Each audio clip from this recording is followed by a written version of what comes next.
Hello, everybody. I'm Rick DiClemente with StarSelf.com. Welcome to Astrology Unplugged. This is the segment every week at 8 o'clock Eastern where we do kind of an astrology magazine. We're up to like episode 154, I think it is. But anyhow, we have decided in the middle of all this to do a class. So I'm teaching my final astrology beginning class. The first 2 weeks, this is week 3. Let me get the right graphic up here. Okay, this is week 3. Got to put my copyright up there. It's free. It's out there on YouTube. So if you want to find the class, you can go to, of course, you're sitting here live, but if you want to see it at any time you wish, go to YouTube. Rick DiClemente beginning class, and it'll show you. So far, there are 2. The first 2 weeks have been about these signs of the zodiac. Tonight we're going to go, probably tonight and next week, we're going to go into planets. Then I probably are on week 5, I want to start putting charts on the screen, even though you don't know anything about houses or rising signs, but you know about signs and you'll know about planets. And then I'm going to be showing charts and using them as teaching tools at the same time. I'm not really here to read your chart, but I may use some of you as examples. I'll be translating certain things. Here's this planet in this sign. Here's this planet in this sign. This is how it works. So far we've been learning about hammers and saws and soil and wood. Okay, we've been learning the basics. Hammers, saws, pliers, tools. The signs of the zodiac. Now, I could tell you a whole bunch more. I could teach all 10 weeks on the signs, but it would just overwhelm you. So, we've been teaching from this book that we wrote called The Exquisite Zodiac. It's very important that you get this book from my website, Star Self. Yay, everybody. Or you can get it from Amazon if you wish. Now we're going to go into the planets. Now, if you want to get the copy of the planetary sheet that I'm using, you'll go out and you'll get this. This is what you're going to see. Where did it go? Where did it go? Hold on a moment. Something slipped the bell on me.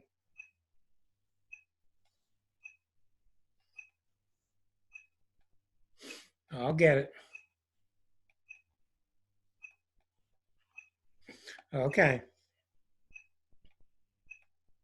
Here we are. Now, if you want to, you're going to be using, I'm sorry, not that one.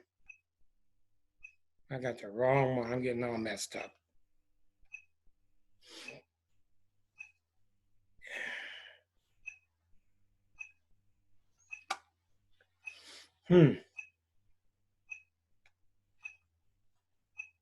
We're just going to be patient till I get it right.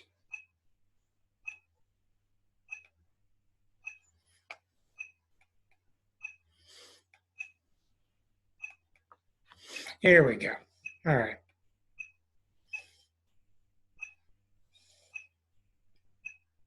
If you want to use the proper planet grid, this is what you're going to get.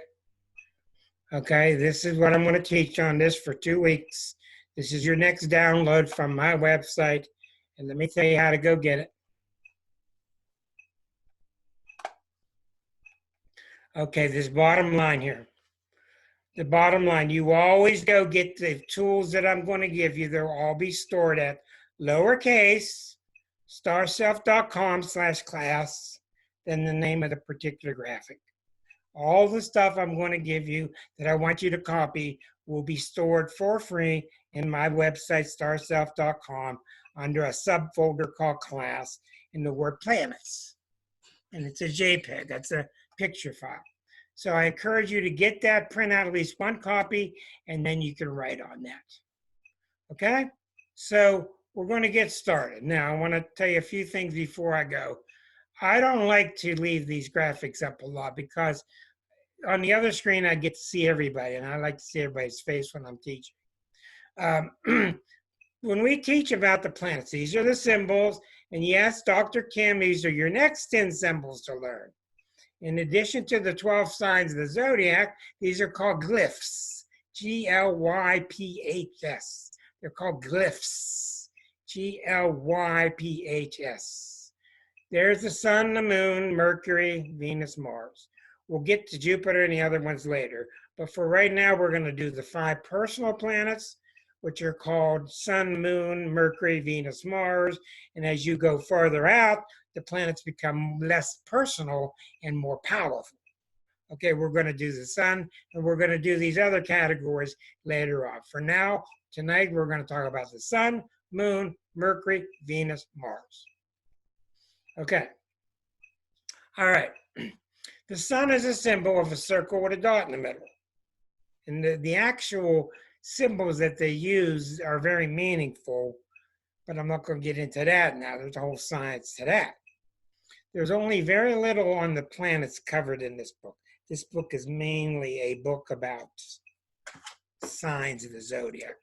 This book, which we're going to get into later, that we'll be utilizing, Learn Astrology, The Only Way to Learn Astrology, Volume 1, has the signs and the houses and everything mixed together. We'll get into this later.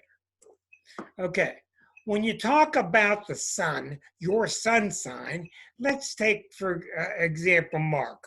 Mark is in the sign of Aries. Mark is an Aries. Barbara is a Libra. What Barbara means is, and this is really not true, but I have to deceive you first before I can clear it up. When you draw a line from the Earth through the sun out and you intersect that belt of astrology signs around us, the constellations that go all the way around us. You've seen the constellations. They don't look anything like a ram, but they call them a ram. They don't look anything like the twins, but they call it twins. When you look at her Libra, you're drawing an imaginary line between the Earth through the sun, and you're intersecting that zodiac out there in the sign of Libra. Actually, you're not. That's what the astronomers use. We just say that, but I'll confuse you later on and tell you what we're really using. Our zodiac is not the same as astronomers. Okay? And what zodiac means is it means zookeeper. It means a zoo, a collection of animals. So for now, the sun is going through the sign of Libra. What does that mean? That means that for now, as I teach, I'm keeping this in mind, out there in those 30 degrees of the sign of Libra, each day the sun will appear going through that sign of Libra. Then it'll go into Scorpio. And they're all 30 degrees each, the signs. Now we're talking about the planets. And of course, the planets are different distances from us. Some are close like the moon. Some are relatively close like Mercury. Some are really far away like Pluto. But in astrology, we put them all in a circle as if they're equidistant for our purposes. I don't know how it works, but it's unbelievably accurate. Just stick with me. The sun that's what they call a sun sign. Your sun, when you were born, was going through that sign. Now, there's a great myth out there because of newspapers. If you're born on the cusp, October 23rd, you could be sun in Libra, you could be sun in Scorpio. And the newspapers have to print those dates for ease of reading. But every year the sun goes into Libra or Scorpio at a different time and possibly a different date. So people think they're born on the cusp. There is no cusp. There is no cusp. You are either a Libra or you're a Scorpio, period. And that depends on the time, the exact time you were born. And the computers show us the exact minutes that the sun changed from one to another. So don't worry about that. But if you have any problem, and if you think you're born on a cusp, let me know, and I will look up your birthday and your birth time and tell you exactly what you are, because you're not both. And people say, I'm on the cusp, and I really feel like this one, and I really feel like that. I don't care what you feel like. You are one, and you're the other. You're one or the other. Okay, That's what's meant by your sun sign. Your moon sign means that your moon was going through the signs. It could be over here, it could be over there, it could be over here. But it's 2.5 days per sign, 2.5 days, 28 hours, 28 hours, 28 hours. Mercury goes through slower, Venus goes through slower. By the time you get to Pluto, Pluto takes 30 years to go through a sign in some cases. 30 years. So they're way out there. But the stars, of course, are even further. The sun is so much a part of you that it's hard to talk about. And I'm going to tell you this in general. Your sun sign is approximately 25% of you. This is why I have tried really hard to discourage people, but I'm a Taurus, I'm a Sag, I'm a Pisces. Well, you might be this much Pisces, you might be that much Pisces. That comes from reading the whole chart. That gets complex.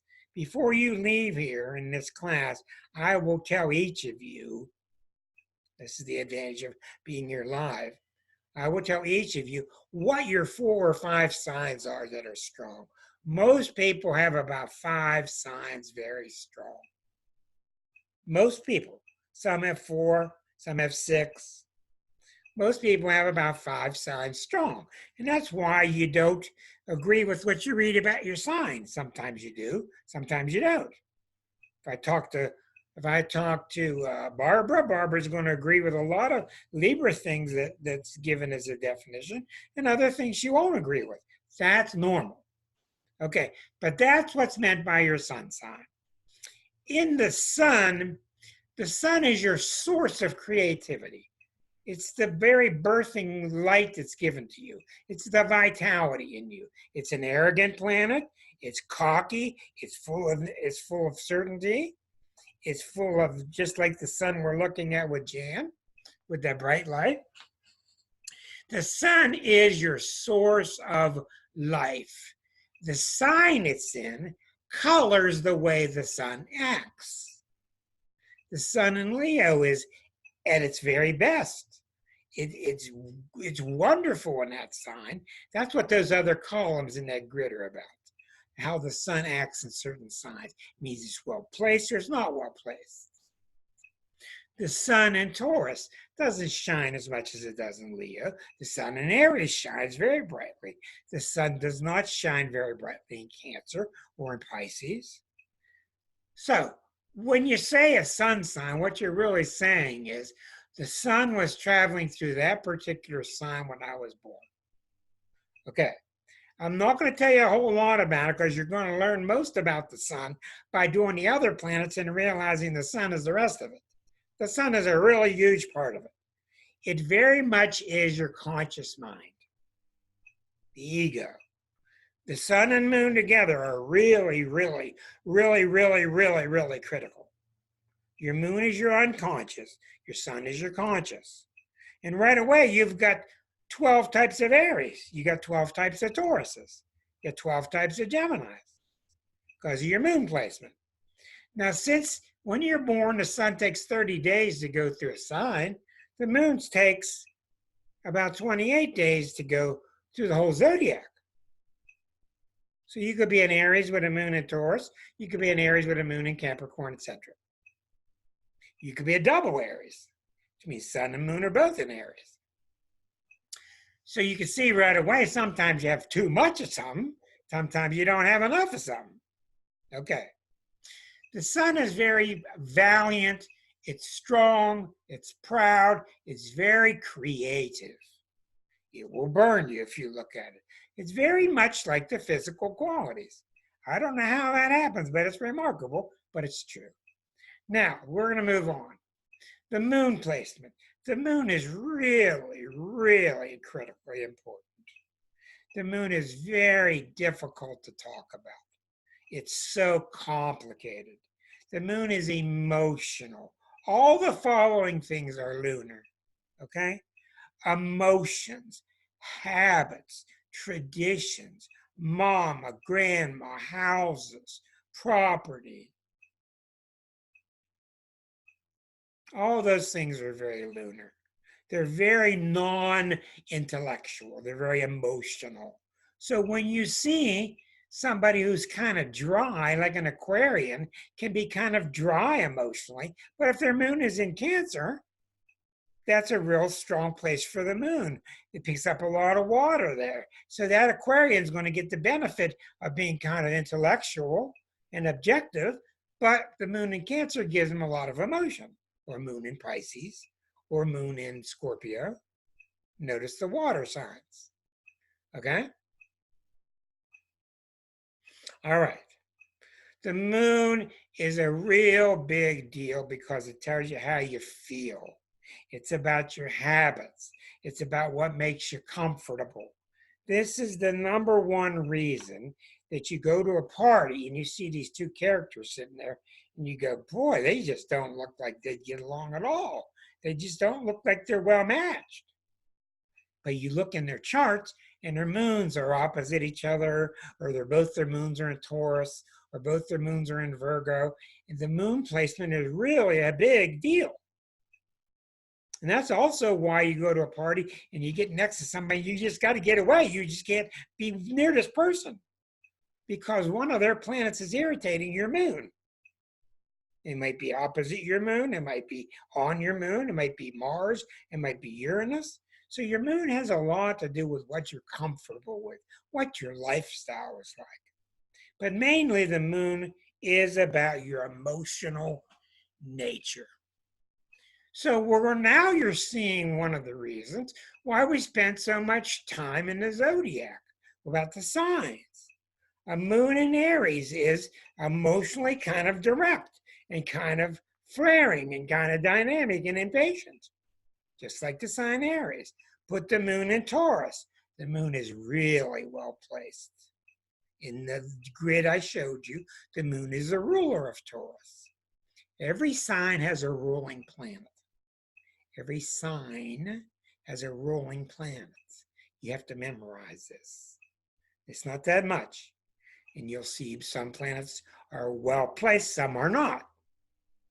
It just means that the planet's nature is well seated there. The moon, which is watery, is in the physical earth of Taurus, which gives it a container. That's why it's well suited there. Moon and Taurus people are very well grounded. They're emotionally stable. They're tough to budge from their positions. They're very, very rock hard stable, possibly too stubborn. Okay, so you're combining the moon with the Taurus sign. Put the moon in Gemini. I have a lot of people that have a lot of trouble with moon in Gemini. Moon in Gemini means you can't sit still. Moon is here. Ooh, then I want to go here. Ooh, then I want to go here. Ooh, then I want to go here. Ooh, I want to go here. You could be a Scorpio. You could be a Taurus. You could be a Capricorn. Tough signs, strong signs. Put your moon in a flighty sign like Gemini, and it's not the same. It all of a sudden gets very restless and very bored and wants to do this and wants to do that.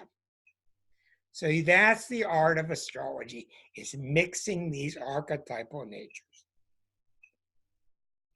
So your ability to translate, which you're going to start to do after about week 7 or 8, your ability to translate depends on your knowledge of the signs, your knowledge of the planets. What does the sun want to do? It wants to broadcast. What does the sun do? It's in the middle, it's hot as hell, and it wants to shine everywhere. Don't you try to stop me, I'll burn right through you. What does the moon want to do? The moon wants to be on these little rowboats on the lake at nighttime with the reflection, and everything is really hard to explain, and it's moody. Moody moon Cancer. The moon rules the sign of Cancer. So the moon in the sign of Cancer is well placed, very rich, deep emotions. The moon in Leo. Well, here's this Leo fixed fire sign. The moon in Leo, this is what this book itemizes each placement. The moon in Leo is very proud. It usually wants to be expressive.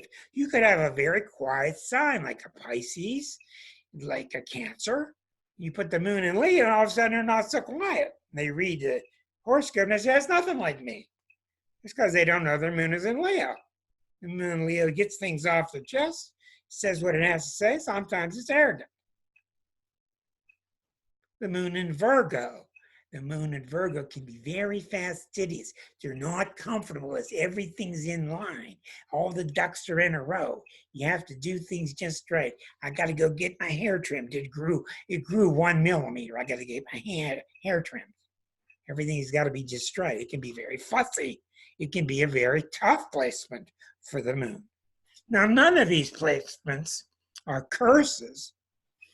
There's ways around them, but sometimes an astrologer sees a combination that the person has and goes, well, you've really got a rough road to hoe because you're so much leaning towards this way. And we have to talk about why that's going on, how to try to correct it.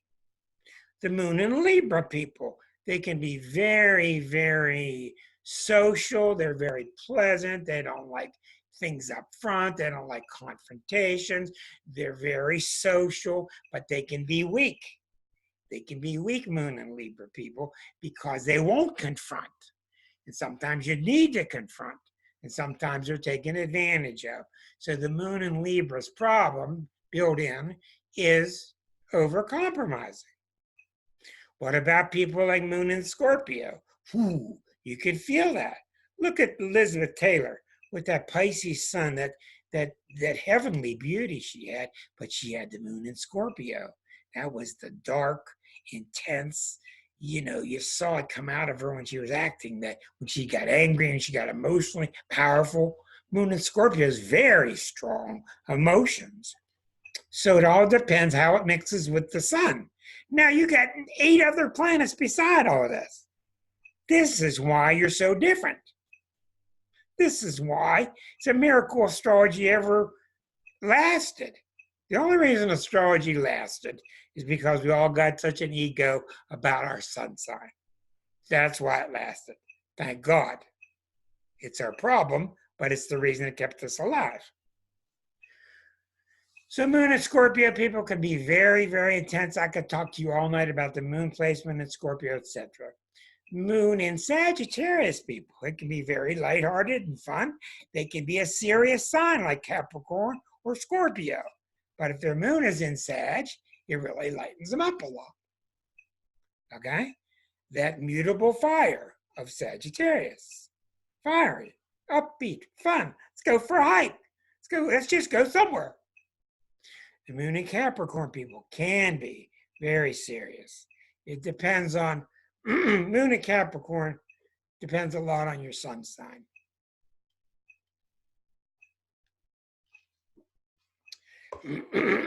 If you're not serious enough, the moon in Capricorn will really help you become more down to earth and more serious. If you're already serious, you don't need a moon in Capricorn. Okay? And many, many, many leaders, many political leaders have the moon in Capricorn, and some are good. It just means that you're really serious about your emotions, possibly too serious.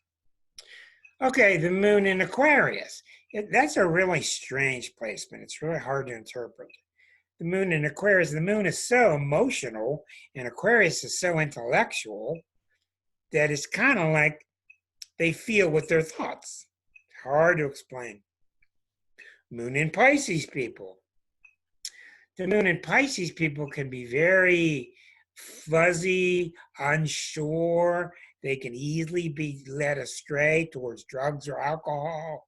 They can get lost. They can be escapists. They can't stand confrontations. It's amazing how many really powerful leaders have moon in Pisces. And it's not because the moon's in Pisces. It's because the moon in Pisces isn't stopping the other planets inside. It's not curbing the other major fights inside their chart.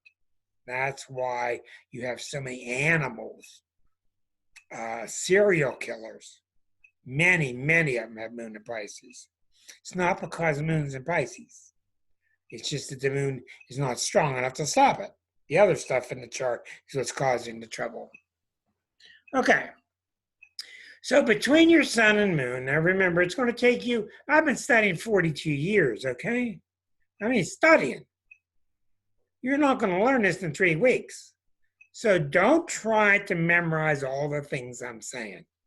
All this stuff that goes over your head, let it go. Just get the feeling. Get the basic feel of these things. The next planet in our list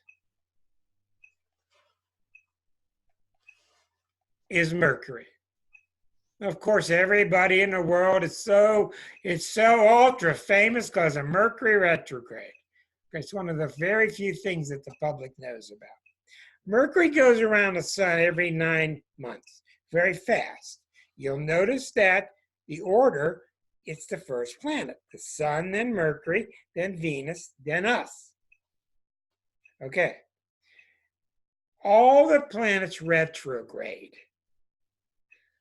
The ones that retrograde unusually or rarely are Venus and Mars. The Earth does not retrograde, and the moon doesn't retrograde, and the sun doesn't retrograde. So they all retrograde except the sun, moon, and the Earth. Mercury does, very rarely Venus and Mars.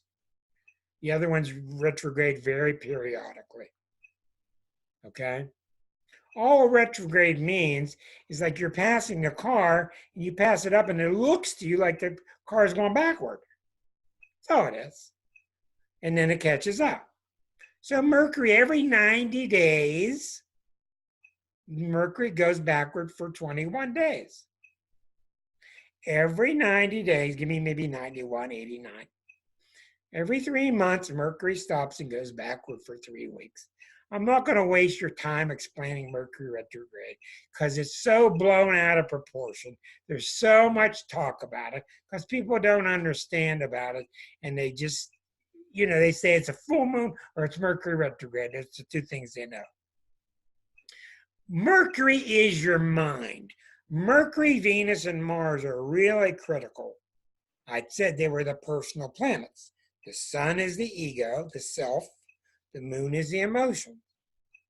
Mercury is your mind, this computer here. How it thinks, how it computes, how it communicates. Now, Mercury is very important, but it's a very weak planet. The moon is very weak, not the sun. Even Venus is very weak. And that's why it's hard to teach astrology, because all these articles you read in magazines, they're always talking about Mercury and Venus and Mars. Mars is very powerful, but they're always talking about the inner planets because they move so fast. Tuesday looks good. Wednesday, your numbers are 7 and 8. Thursday, you should go here. Friday and Saturday look like a nice peaceful time for candles. Okay, that's the stuff that they write about these little tiny planets that are almost meaningless compared to Saturn, Uranus, Pluto, the biggies. They're the ones that cause the big change. Mercury in your chart. Now, you're going to start to need to understand this. A natal placement and a transiting placement. We're going to talk a lot about both. A natal position, all that means is at the moment you were born, somebody took a snapshot as if they were above the zodiac. They took a snapshot of exactly where those planets were from your city where you were born at that time you were born on that date. That never changes. That is like a snapshot of your seed. Somebody slices open your seed, that's your natal chart. Your natal promise, your natal potential. You could sprout wings and fly. You could sprout the tail and horns and go down. You don't know. The natal charts can be all kind of stuff. Most people are kind of average in the middle. But when I tell you about a natal placement, I'm talking about in the birth chart, the planet is placed in that sign. Natal charts have 3 names. You'll hear almost always me saying natal chart. They're also known as the birth chart. Natal chart, birth chart. An old name is the radix chart. R-A-D-I-X. Radix. is another name for the birth chart. And you won't believe this, but in the old days, in medieval times, when astrology was more accepted, when the doctor came to see you, he would look at your natal chart, and the fact that he looked at it and he okayed it, he would write down on there RX. That's where RX came from. I have seen the radix chart. That's what it means. Of course, today we think it's a drugstore. Okay? It means I've seen the radix chart. That's all it means. The doctor's signing off on it. Okay. Versus a transit. A transit is my natal chart is here, and the transits keep going round and round. This is how I can tell what happened to you in 1961. I can tell you what happened last month. I can tell you basically what's going to happen in 69 years because I know where the planets are going to be. Transits are, at any given moment, where are the planets compared to the natal? Also, transits can be opposite each other. Right now, transiting Saturn is here and transiting Pluto is here. They're both together for everybody. Saturn and Pluto are together for everybody. Pluto every 250 years. Saturn every 28 years. Every once in a while they join up and they're right together now. They're two heavyweights, and that's why things are so heavy now. So you're going to hear a lot about natal placements, transiting placements. That's all it means. Natal is fixed. Transit means where are they at that moment transiting. Okay, Mercury in your chart is really, really important to describe the way your mind works, the way you think, the way you talk, the way you communicate. Now, this is something a lot of people don't know.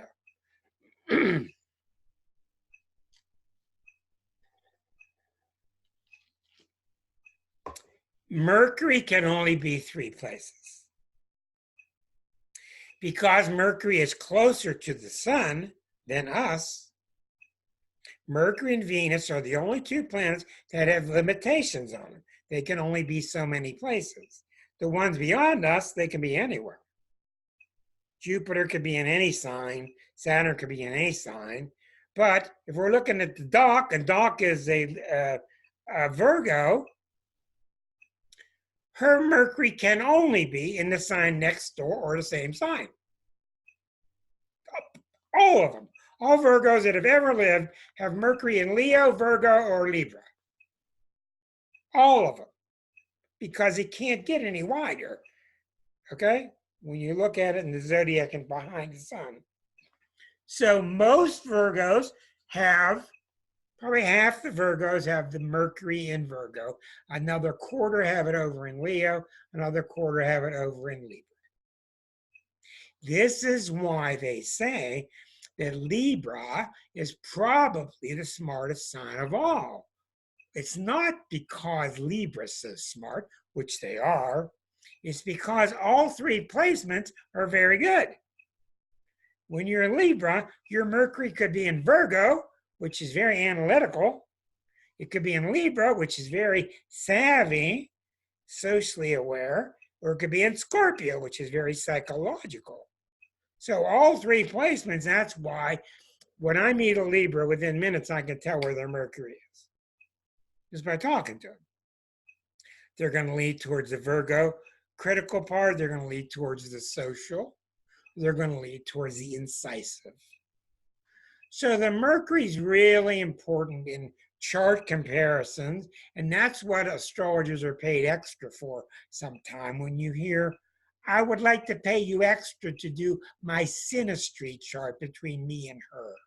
A synastry chart is merely, here's your list of your planets, here's a list of your planets. This Mercury lines up well with that chart, this Mercury doesn't line up with that chart. This Mars irritates this chart, this Mars gets along fine with this chart. That's why when you put people together, you have no idea what's going to happen. Because what people say is, there's something about her. boy, there's just something about him I really like. Well, there's really just something about her I don't understand. There's something about him I don't trust, but it's something. That's what humans say. Astrologers don't say it. Astrologers tell you exactly what it is. It's a Neptune square to the Mars. That's what's doing it. But that's what you're saying. That's what you're sensing. So you can see we've only talked about Sun, Moon, and Mercury. You can already see all the possible permutations. By the time we get to 10, 11, 12 planets, it just becomes astronomical. Then you take the houses and it gets really complex. So the Mercury is really important. If it's in Aries, you have a very direct mind. Say what's on your mind. If it's in Taurus, you take your time and you kind of think it through before you talk. If Mercury's in Gemini, you right? I told you I used to work on a national hotline and I would look up people's sun signs. At least I knew that much. But when I got your chart, I know how to talk to you because I know what your energy's like. Sometimes I get a chart reading offer on the phone and I can't get a word in, like, what's your birthday? Because they have all this Gemini and Sag stuff in them. Or it could be, well, I just have to go look it up. Just give me a few minutes. Okay. Mercury in Cancer is very sensitive placement, maybe very psychic. Mercury in Leo, very colorful, do things up big, tell big stories. See, it all goes back to your basic understanding of the signs. Mercury in Virgo, very detailed. I didn't say 6 1/4 inches. I said 6 1/8. Very detailed. I get these Virgos on the phone and they'll tell me, I'm born 6/31. No, 6/32. Okay. I love when Virgos give me their birth time because I know they've been really looking and it's exactly right. Mercury in Libra, very pleasant, love discussions, love to debate. They call it debate, we call it argue. They like to debate, we call it argue. But Libras love a good debate. They love a good discussion. Mercury in Scorpio, very deep and penetrating mind, looking right behind things, looking right through stuff. Mercury in Sag, like mine is. It can be kind of flippant, hey, and the big verbs and the big adjectives. Thank God I got so much serious stuff in my chart. Thank God I got Mercury in Sag to be a little bit fun. Mercury in Capricorn. That's the guy you want to do your taxes. You want the Mercury in Capricorn doing your taxes. Going to get it right. It's in the right column. Yeah. Okay. Mercury in Aquarius. Beautiful placement. Really, really powerful mind. How do you know this? Because Aquarius is an air sign. Okay, so you're starting to mix. You're starting to mix a lot of things. Mercury in Pisces, not the best. Okay? And that's why you don't have to memorize them yet, but just take a look at this chart. This is what we talked about. Mercury is the ruler of Gemini and also the rule sign of Virgo, which we'll explain later. It is opposite. These signs opposite are where it's weak. It's strong in the signs. It rules. It's weak here. It's at its exaltation. Its best place is in the sign of Virgo, and its worst place is in Pisces. So that's what these columns are about, which we're going to get to later. Right now, all we're going to be concerned about with is these first two columns and possibly a little bit of the rulerships. By next week, we're going to be going through this entire list. So Mercury can be well placed, it can be ill placed. That's why you sit down with somebody and you can really communicate, or other people you talk and they can't get you. You have to see how the charts compare. So the Mercury in transit is rather meaningless. In a natal chart, it's a big deal. Like when it gets hit by something. I was reading Neil Young's life. I'm reading his bio. And when he had Neptune go over his Mercury during the 75, 74, 76 time, transiting Neptune went across his Mercury, man, he was just popping the pills and the cocaine, and he was just out of it. I mean, for several years it went on. His mind really changed as Neptune went over it. And as Neptune went past, it started to clear up again. So when things go over your Mercury, your mind changes. But when Mercury transits over something, it happens so fast, it's just for a few hours. So you got to get it straight what's happening. All right. Now, two really important planets, Venus and Mars. These are the final two personal planets. The personal planets move fast. They have a lot to do with how we get our identity. Sun, Moon, Mercury, Venus, Mars. Now remember, Venus is closer than the Earth. Mars is just beyond us. So Venus can only be 5 places. If you're Mark, and all Aries ever born ever have their Venus in Aries or Taurus or Gemini or the 2 signs before, Pisces and Aquarius.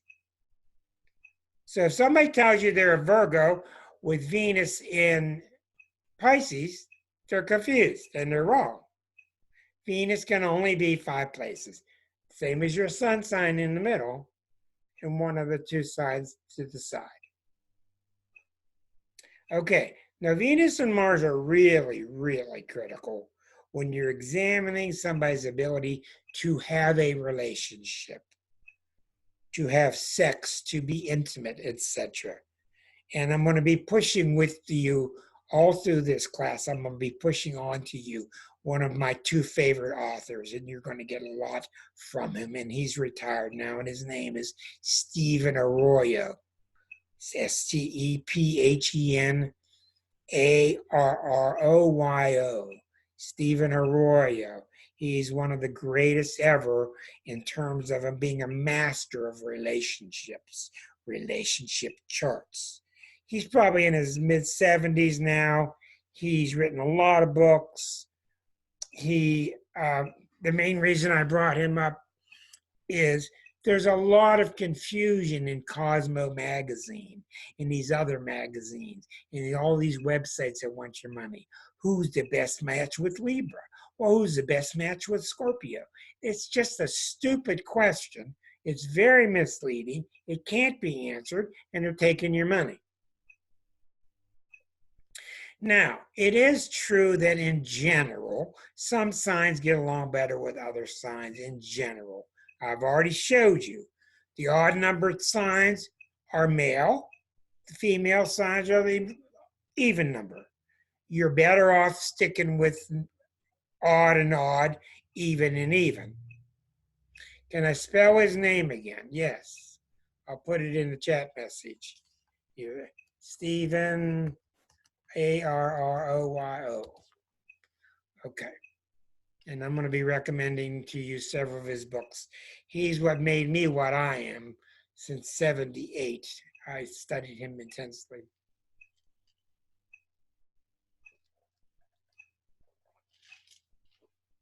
Here's why I bring up his name. It's not so important. Hey, I got Billy Bob here. Hey, I got Judy. We're going to see an astrologer. Tell us how we get along. Well, I can sit there and look at your charts and I can put them together and I can compare them and I can tell you all kind of stuff. But Arroyo teaches us, what is your ability to have a relationship? If I don't have any ability to have one and I'm just asocial and I really don't know how to have a relationship, I don't care how compatible my chart is with yours, it's not going to work. Arroyo makes sense. He's down to earth and he's magical. He's just a tremendously intuitive, smart astrologer. He tells you what the potential is, then he tells you what's realistic. So, a lot of these sites that compare you and she, or whatever, she and she, they're comparing your Venus and Mars. Because your Venus is your receptacle. Your Venus is your yin. How do I let people in? Am I charming? Venus is the ruler of Libra. You see, it's very Libra qualities. Now, Venus is Venus and Libra is Libra. One's a planet, one's a sign. They're similar, but yet they're different. They're very similar. So Venus is very Libra and Libra is very Venusian. How do I come in? Can I get you a nice drink? Would you have a seat? Well, how about a couple of cookies? You know, it's just very charming. It's very pleasant. Doesn't like confrontation. Venus is the secret. When you're going out with somebody, you guys, if you're going to date somebody, find out where the person's Venus is. And that's where you take them. Okay? You don't take Venus and Aries to a flower show. Okay? You don't take Venus and Pisces to a hot rod show. You find out where their Venus is, and that's the way they like to be treated. If their Venus is in Leo, you take them 24 roses. And they go, wow, treat me special. I'm a queen.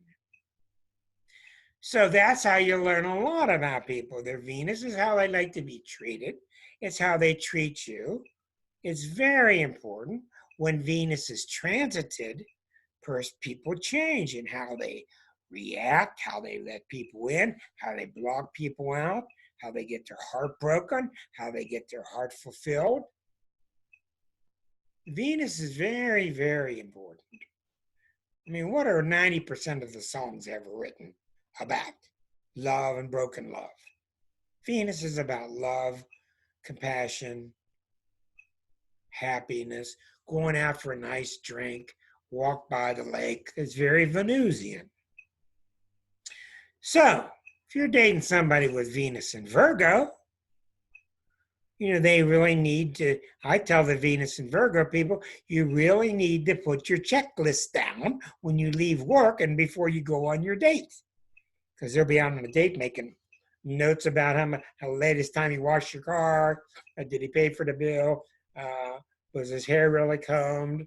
Okay, I mean, they'll be detail oriented and they can really ruin things for themselves. Likewise, I've seen people with beautiful Venus in Pisces, probably the greatest placement that there is. Venus and Pisces just love everybody. Just bring everybody, bring all the dogs and cats. I love everybody, and it's really love. Well, they can get in a lot of trouble too because they don't have any judgment. What did you drag home? So the Venus tells you a lot about their receptive side. It's very important in your own chart that your Venus and Mars get along, that your Venus gets along well with your moon and your Mercury and your sun.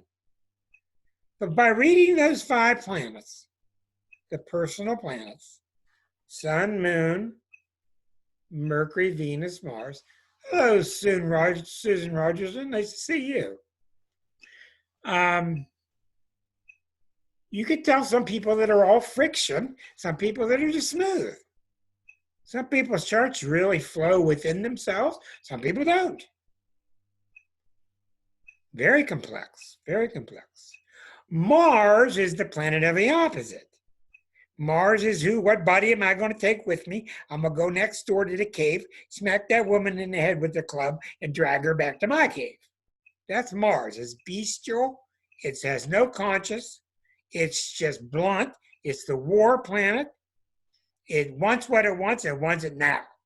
Don't want to talk about it. It's the ruler of Aries, and it's not that Aries is like Mars, but Mars tempts Aries to be like it, and they have to watch out. Because Mars' answer for everything is just go fight. Just go fight. Just go fight. Just go put them up. Say what you got to say.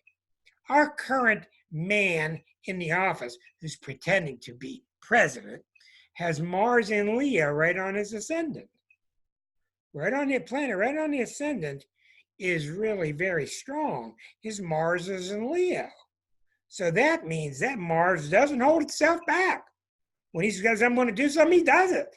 Okay? And you're not going to hear a lot of kind things said about him on this show. It's just really been amped up since the last couple of days. If you want to hear kind things about it, find another show. I'm very strong feelings about it. So your Mars needs to be strong. If your Mars is strong, you need to go out and get something. How are you going to get it? If your Mars is in Aries, you go and you get it. If your Mars is in Leo, you go and you get it. If your Mars is in Capricorn, that's the very best place for Mars, exalted. Mars is exalted in Capricorn. You use your energy very well. You go out, you don't waste your energy, you get it. If your Mars is in Pisces, if your Mars is in Cancer, it's not good. Well, I kind of thought I'd stop by. I don't want to hurt anybody's feelings, but I need one of those. Would that be okay? Would that be okay? Your Mars is weak. So your Mars is how you go get some. Your Venus is how you allow things in. Very simple. How you go get things aggressively, and you need some aggression in your chart. Hopefully it's assertion and not aggression, but it's very important that your Mars is healthy. When your Mars is transited, boy, it's a big deal. How you let things in, how you go get things. Mercury, how you think about it, how you reason about it. Moon is how you feel about it. Sun is your basic self. So what we're going to see here, we're going to go back over this. Once again, if you need to get a copy of this document, go here. This bottom line, will, if you go to the URL, put it all lowercase. If you want a copy of that planet list, go to starself.com/class. All my items will be in that location, /planets.jpg. I'll be putting more and more advanced materials out there. They'll be out there for free whenever you want them. Right click on it and print it. Now, just to let you know where we're going, the next two planets are interpersonal. We're going to talk more about them next week. Jupiter and Saturn. We may get in them tonight. They're kind of personal, but they're not. These three planets, Uranus, Neptune, and Pluto, are very impersonal. They're very hard to understand. They're generational. They're very far away. They cause a lot of trouble. They cause the ages to change. And that's what's going on now. This planet is together with this one right now. Saturn and Pluto are together right now. Now, in your birth chart, the outer planets are not as important to your description of your personality as the inner planets are, but they're still important. Okay? For instance, my whole high school class has Jupiter in Aries. We all had Jupiter in Aries. So our class had an Aryan tint to it because Jupiter goes through a sign in 1 year. See? The next class has Jupiter in Taurus.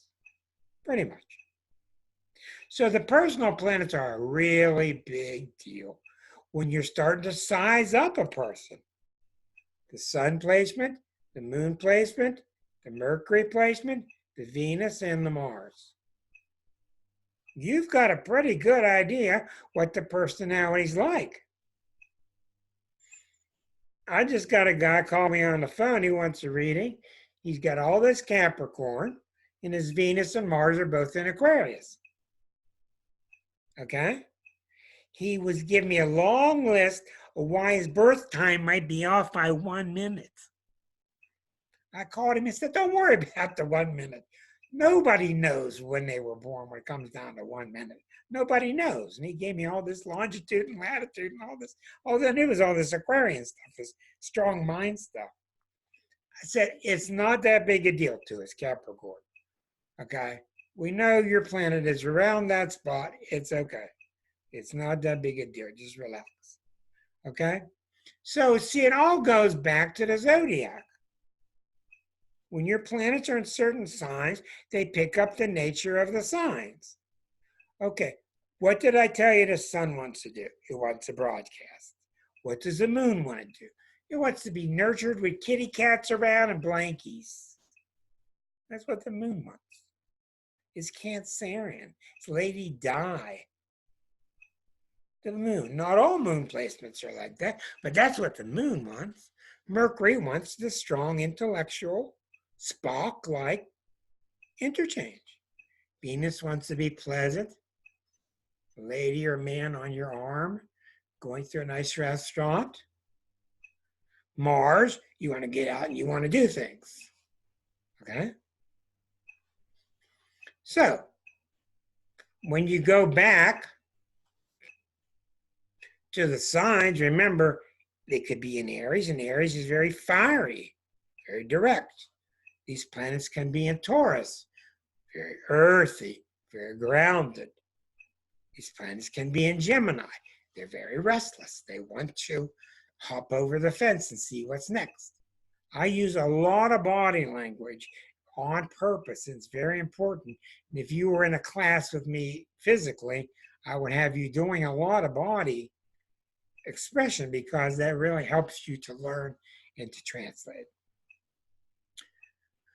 When you have planets in Cancer, they're very light, they're very delicate, they're very carefully cared after and watered just so. Go into a Cancer's house, they got all these little dolls around behind glass and everything's very tender and delicate. The things outside you match what's inside. Almost always. When you have planets in Leo, you know, you go to a Leo's house and they got great big red leaves painted across the wall. And there's garish colors sometimes. It's very expressive. So you can see some planets do well in signs like that. You could consider signs to be like soil. Virgo, very fussy, very picky, has to be just right. Okay? You want the job done right, the Virgo gets it done right. But do you always want to be that anal about things? I don't know. Put things in Libra. Libra's very smooth, smart sign, very street savvy, but smart and pleasant. Almost always you'll go to a Libra's house. It's going to be very pleasant, pleasant colors, really seriously thought out. They just have a very nice feng shui to the whole place. Scorpio energy. Scorpio's energy is very deep and it can be dark, but it's very passionate and it's very strong. Sag energy we talked about. Very fiery, very bubbly, like Walt Disney. Uppity and fun and Bette Midler-like. Just laughing and laughing and laughing. Okay? Flip Wilson. Capricorn is very, everything's just right, get the right kind of furniture, get the 2.1 children, the one kid's in Harvard, everything's proper, you're doing everything just right. I don't know how that 0.1 child is doing, but probably hurts a good deal.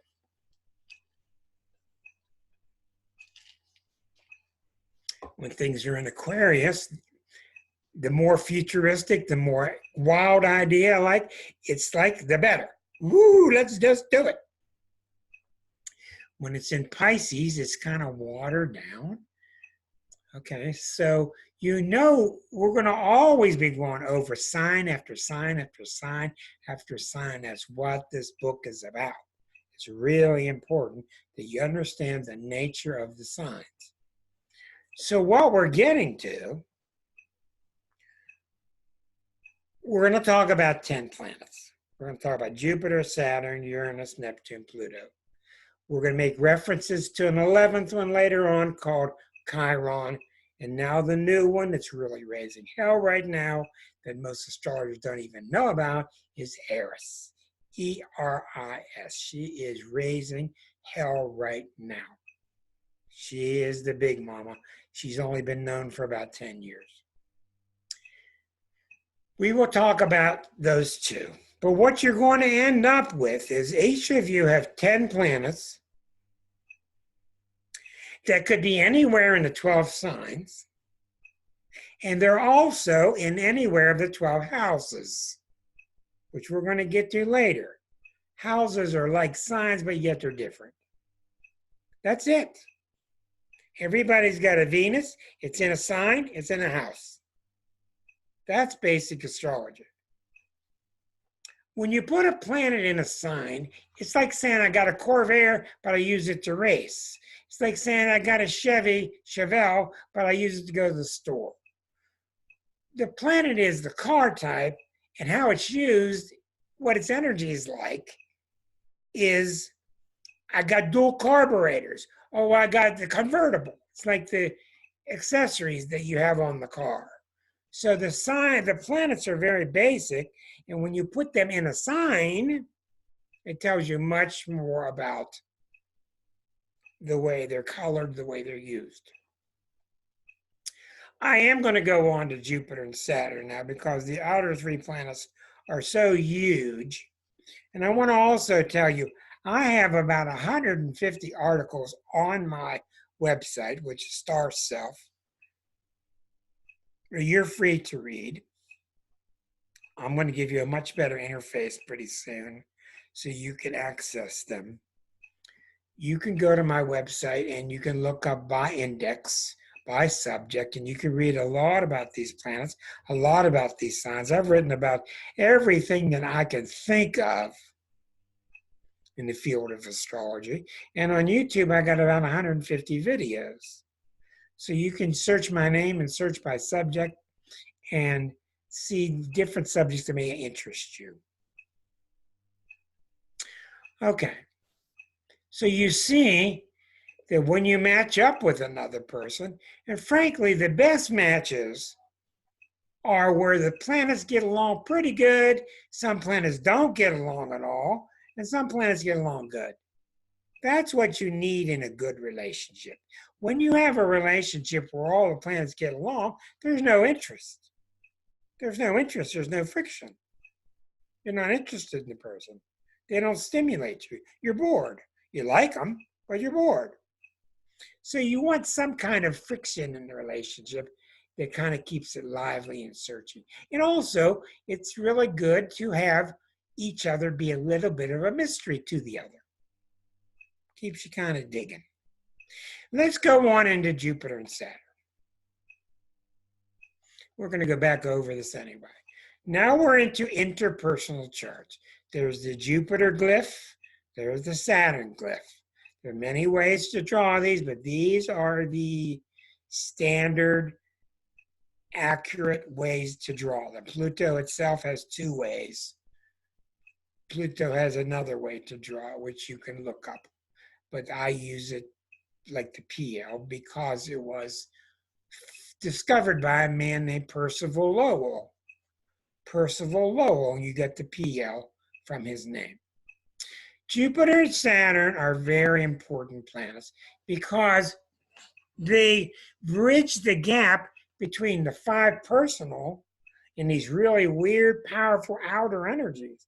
The outer energies are not that personal, they're more collective. Like, what was the 60s like? What were the 40s like? They described the collective. Jupiter and Saturn right in the middle. Jupiter, yeah, that's one of the, that's sideways. She's showing you, for you local people. She's showing you the other symbol for Pluto. Unfortunately, you people who are on YouTube can't see the messages we're sending each other. Anyhow, Jupiter is very important, and I go back here and at least give you an idea. The sun goes around the Earth in astrology. Earth goes around the sun, of course.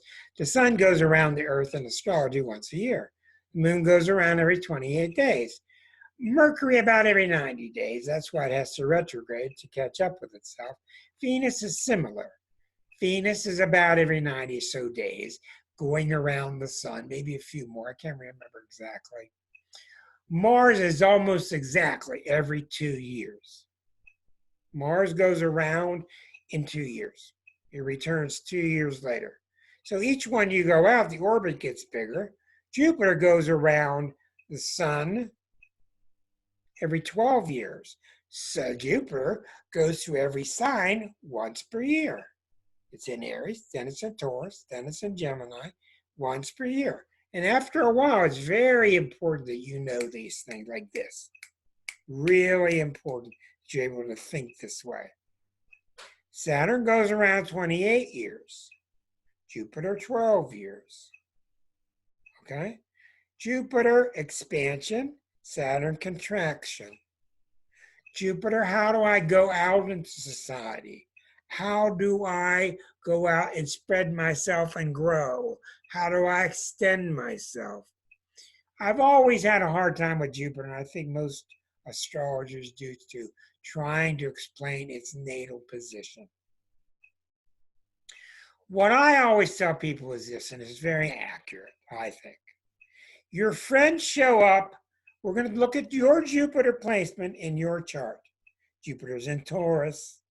Jupiter's in Libra. What that describes is what you will say in the following picture here.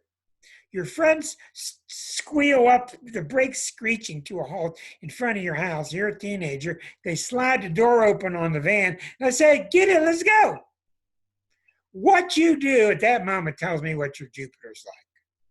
I'm Jupiter in Aries. I just jump in. I don't care where we're born. My friends are there. Must be good. I just jump in. Very Aryan. Jupiter and Taurus people. Well, now where are you going? Who's in there? Where are you going? You have any idea when you'll be back?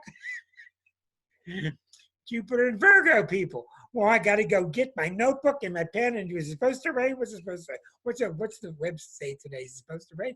And they get everything planned and everything's exactly right before they go. And everybody's in the van going, come on, come on, come on. Jupiter and Leo, whoo, aren't you guys lucky I'm going with you? You just jump right in. In the fire signs, Jupiter is very happy in the fire sign. Jupiter and Sag. Jupiter is a fiery planet. So it has a lot to do with how you go forward. If Jupiter's in Cancer, you're kind of cautious. If Jupiter's in Capricorn, you're cautious. So that's what Jupiter has to do with. And when it gets hit by other planets throughout your life, you start to feel differently. Boy, I've been too conservative. Boy, I've been too restless. Boy, I've been too impulsive. I need to hold back a little bit. So Jupiter is that sense of how you go forward and inclusive and spread your arms. Do you hug the world? Do you push the world away? Okay? So Jupiter is very important. And what we're going to see later, planets are in the signs, they're in a house, and they also have aspects to other planets. They're opposite other planets, they're at a right angle to a planet. What if they're next door to a planet? So that's 95% of astrology right there. Each planet is in a sign, it's in a house, and it has aspects to other planets. And when you hear a bunch of astrologers in a room and they're talking Greek and you can't figure out what they're talking about, that's the language that they're using. So Jupiter, when you got a person, you can never get them to come with you. They just hold on to the pier. They're afraid to go out. Their Jupiter can be suspect. You got another person who's always bugging you. Let's go, let's go, let's go, let's go. You don't want to always go. That's a person who's got a wild Jupiter, maybe Jupiter next to Uranus, or Jupiter in Gemini, or Jupiter in Aquarius. So it explains a lot about people. The final planet that we'll cover tonight is really, really, really important. It's probably the most important planet in the chart, and that's Saturn. It's also the planet with probably the most incorrect description. It's seen as doom and gloom. In old astrology, it's called the Grand Mal, okay? The bad guy, the Grand Malefic, Malefic.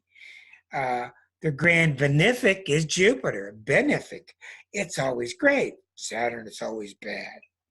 Well, it's really not that way, and you really need to understand. I've spent a lifetime understanding Saturn. Saturn is very complex, it's very serious, and it's very misunderstood. I've even got articles out on my website understanding the difference between the two. Everybody thinks that Jupiter touches you, you're going to win the lottery, you're going to meet the perfect guy, everything's going to be great forever. Whee! And everybody thinks the exact opposite of Saturn. It's going to be bad, it's going to be a bummer, you're going to get diseases, you're going to fall down, blah, blah, blah, blah, blah. Jupiter wants to expand. I can't tell you how many times I've had Sagittarians in my office. Jupiter rules Sagittarius. And they say they want to travel. And I say, where do you want to go? And they say almost every one of them. They say, I don't care. I just want to go. I just want to go. I don't care where it is. And they mean that. And by the way, they love horses. Love horses. Saturn is different. Saturn has got this really unfortunate reputation of limitation, stopping, congealing, hurting, depressing, extra weight, financial responsibility. And Saturn can do that. And Saturn is very, very, very strong right now. And that's probably why you're feeling Saturn, because Saturn is in Capricorn right now. And it's... boy, Erica, you're going wild. You're like my secretary or something.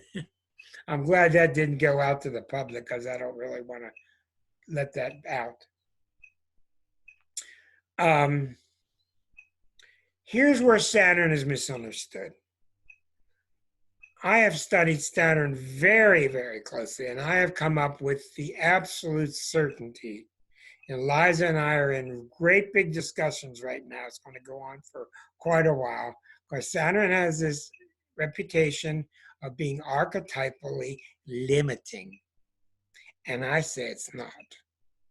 She's probably right, but we're still having our arguments. Saturn does one thing. Capricorn does one thing at all times. Think of all the Capricorns you've ever known. Think of them. They're always dutiful and they're always responsible. All of them. They're always dutiful and they're always responsible. I told you that when we covered Capricorn. But Saturn is all about making sure. That's what Saturn does. Now, when all these energies are abounding through the universe, some energy, which is Saturn, has to give them form. The pot has to dry in the kiln. Something has to take shape. You can't just have diffused energies just going everywhere. You have nothing but an anarchistic universe, just unruled and formless. What gives form is Saturn. It gives shape. And by its very definition, it has to limit it because it can't make a pot that's 6 miles wide. It's trying to make a pot that's 6 inches wide. Do you see? So therefore, Saturn cuts it off after 6 inches, and Saturn can go overboard.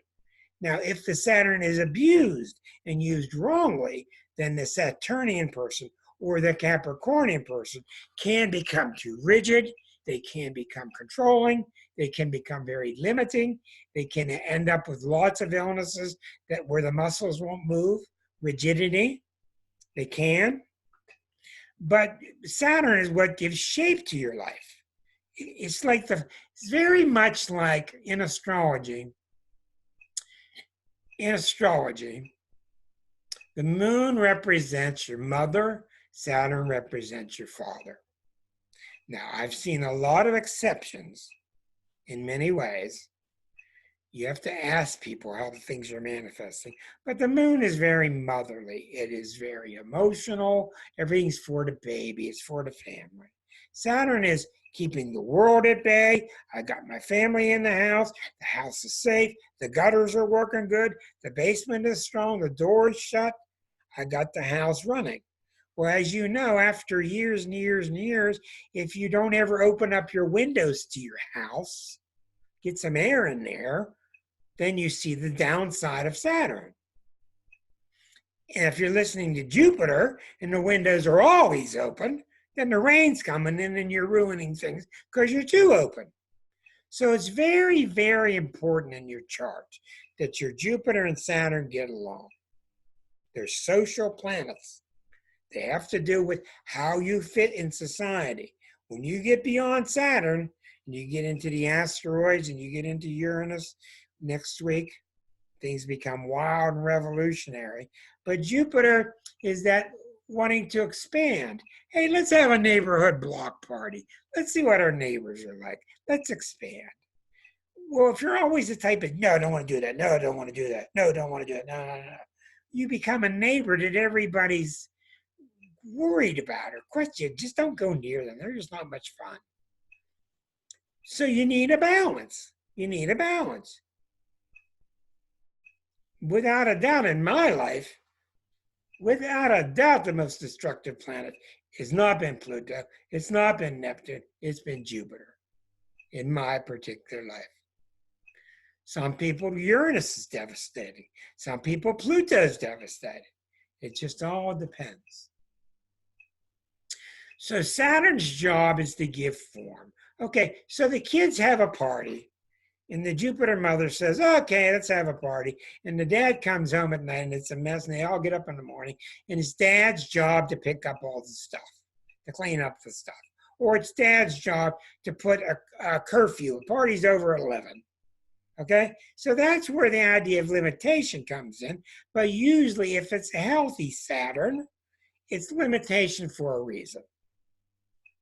So in your chart, whether it's between me and you, within your own chart,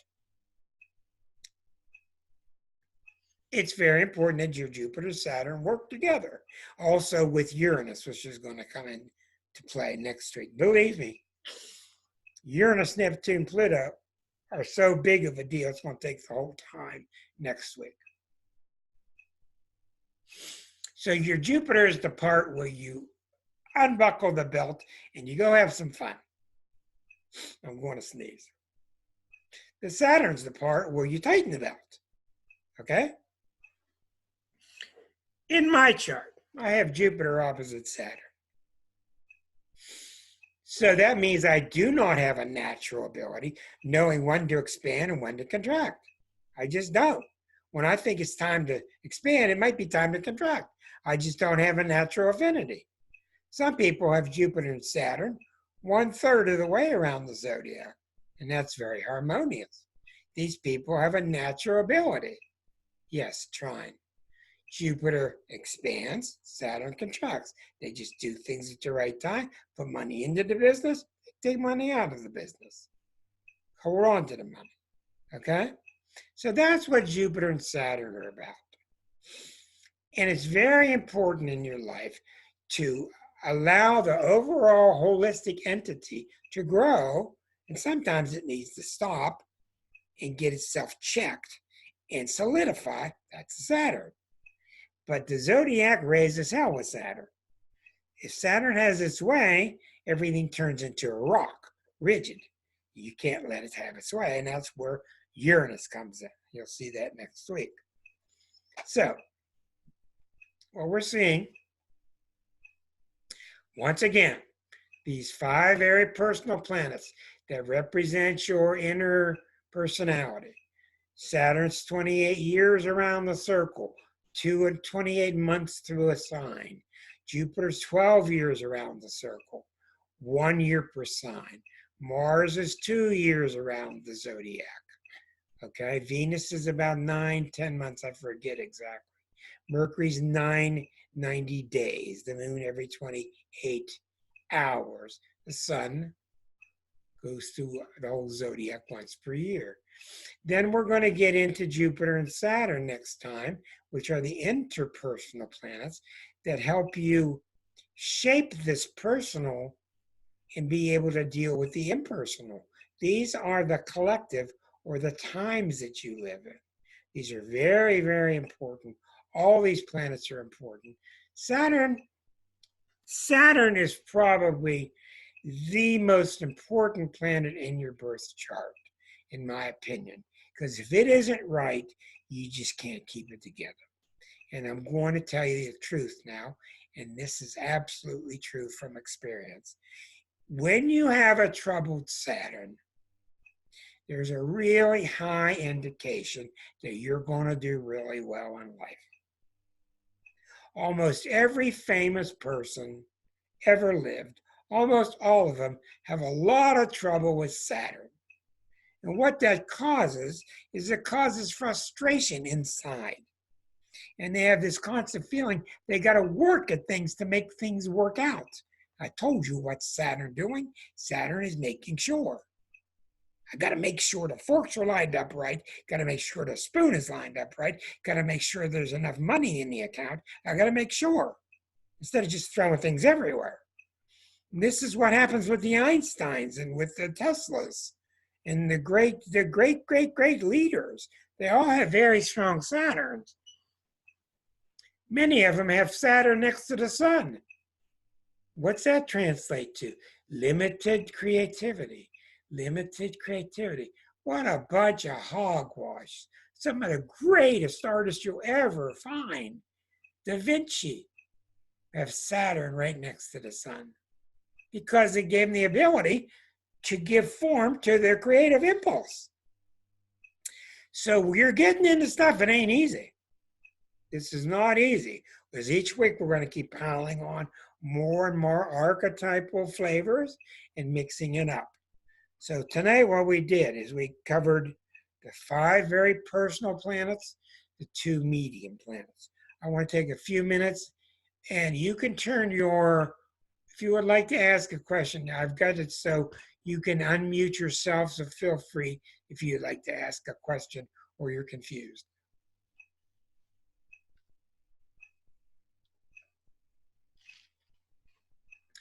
Whoever you are, just unmute yourself and don't be afraid. Just ask your question. Or you can raise your hand and I'll do it for you. Diane, go ahead.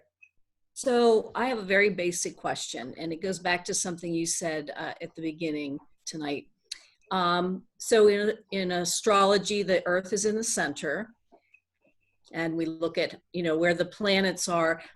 What are those constellations? Like, are those actual star constellations? Yeah, well, I'm not going to confuse you with what they really are, but for now, yes. You know how you get the constellations, the belt around you, and you see the Scorpion, and you see the Leo, the Lion. Yeah, they're all rather 30 degrees apart, and they all touch the ecliptic. The ecliptic is that line that goes around the sun.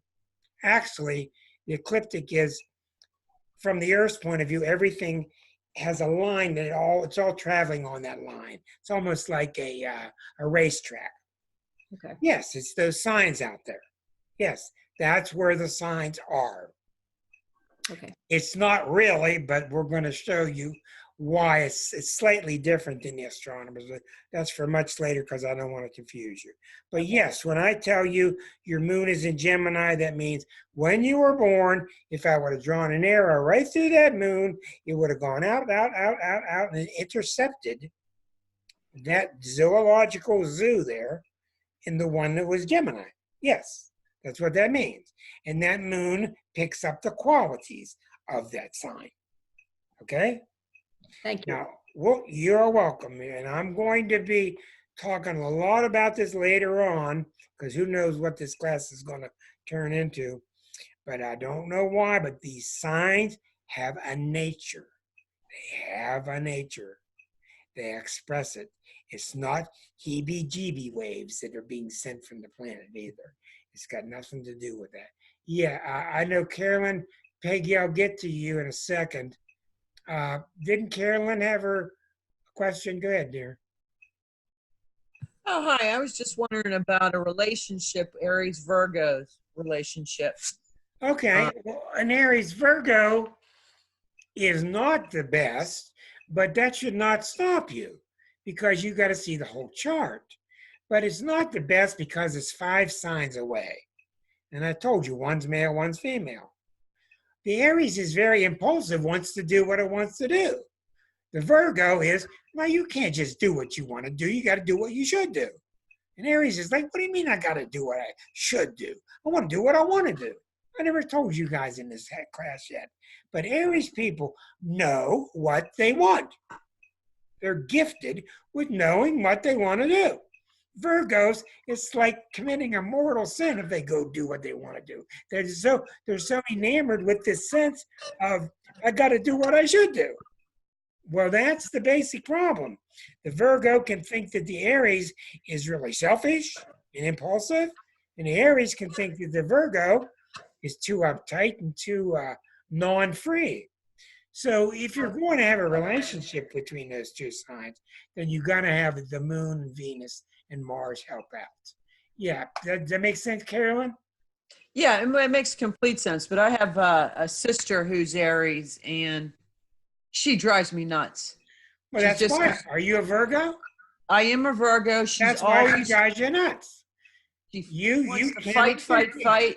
You Never can- shuts her mouth. You cannot contain this woman. She needs to go, go, go. She is the hood ornament on a car. She does not need a brake pedal. She does not need a rear view mirror. Just let her go. She's going to bump her head. She's going to make mistakes. She sounds like she's always right, but she's not. You sound like you're right. You are right, but she can't, Thank you. can't travel with your careful speed. She's Yeah, not made. I understand. I She's not understand. made to be 'Cause- careful. She's made to be impulsive. Okay, Peggy, go ahead. Hello? Okay. Peggy, you're on. Okay. You said in the natal chart, the outer planets are not as important because they're just stationary in your chart. No, I Okay. said that they're so slow moving through the signs that Ah. they're subgenerational. They're Okay. important, but they're not really as important when it comes to describing your individual personality.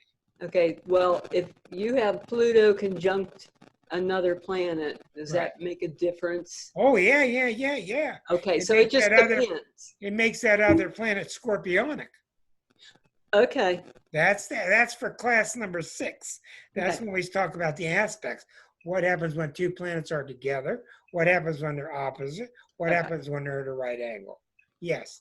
So outer planets are a real big deal in aspects. When they're opposite or square, they're a really big deal in your chart. But the fact that Pluto in Leo, Pluto spent 30 years in Leo, that was the baby boomers. Yeah. So all of us baby boomers back in the 40s and 50s, we all have that Leonine quality, which some people call too selfish or too self-oriented. Thank you. Who's next? Susan Rogerson. Where are you from, dear? Hi, right in Pittsburgh. Right in Pittsburgh. Okay, good. Go ahead. My son is a Gemini Sag, and I just can't keep up. No, you can't. I So don't. you're it's like- saying he has a Sag moon and Sag rising?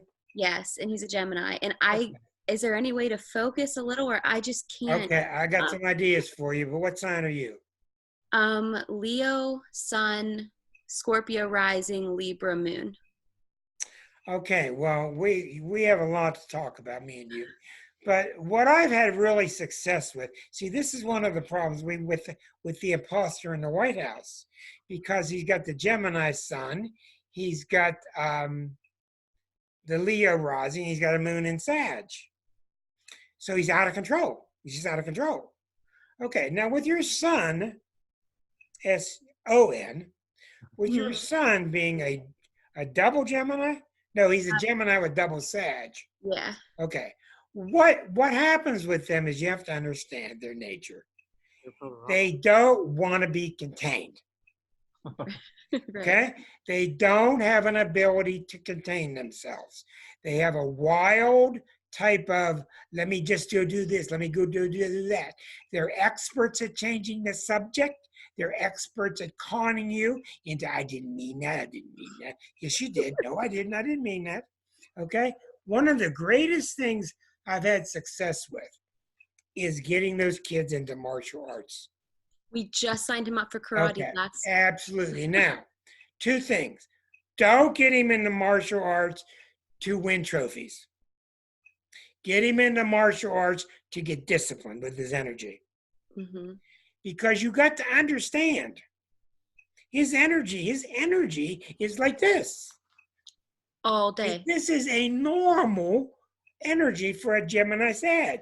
It's just, I want to try this, I want to try this, I want to try that. Change my major, register, change my major. Hey, register, change my major. I mean, that's what they're doing.